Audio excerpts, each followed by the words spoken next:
Spécial Saint-Valentin, c'est 14, vendredi 14 février 2014, avec le Grand Dame en espèces.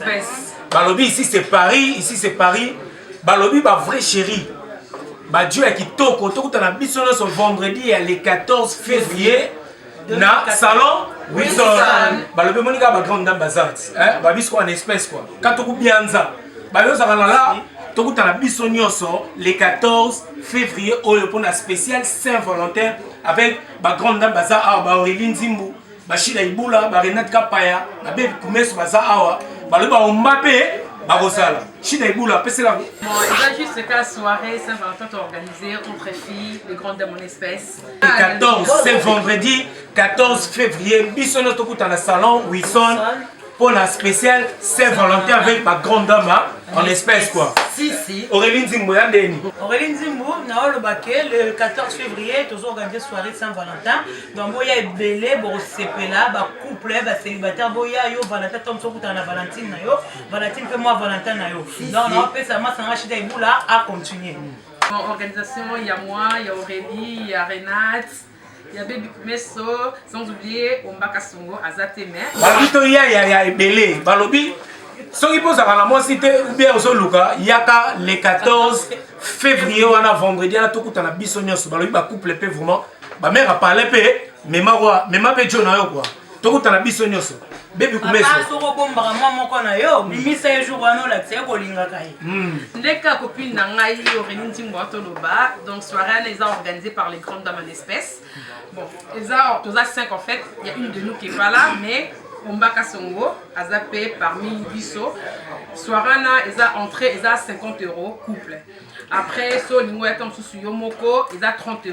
Na 30 € en sous pe na 4 €, c'est retrouvé comme ça dans Mutuno Moko Valentine nao et salopé kaka bien. Bon. Donc Balobi, le grand dame en espèces, ici bino nyonso ban à Paris, ban à France, ban à Allemagne, ban à Suisse. Balobi le roi Torataki soirée au Torataki à Suisse et à Lausanne le 30 novembre.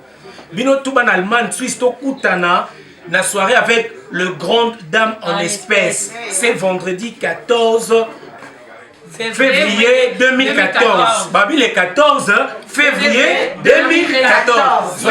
Dans ce boyer, en thème en soirée, ils ont noir et rouge. Voilà. Babi va raté noir et rouge. Babi noir rouge, moi noir.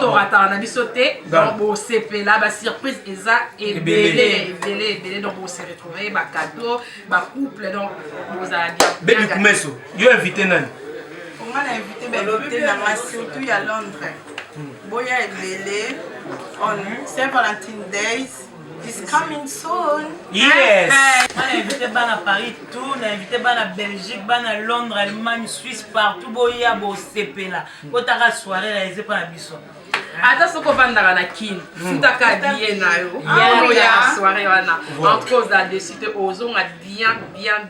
So ya ko banga kozonga na. Balobi, na Kinshasa, à travers Babi, soirée où il y a les 14 à retransmis en direct na Kinshasa, na Molière télévision.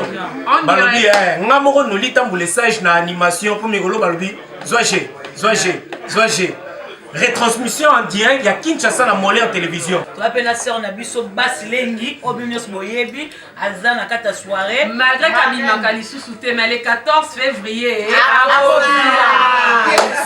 La marraine Nabiso Mutambongo, Jamila Tirbo, Jamila Binos Boyebi. Yépe, Akozala. message à Souka. Baleki na ngai, donc tous la famille donc et aux bien. Boya belé toi la besoin la vie. Si. Venez nombreux le 14 février 2014 au salon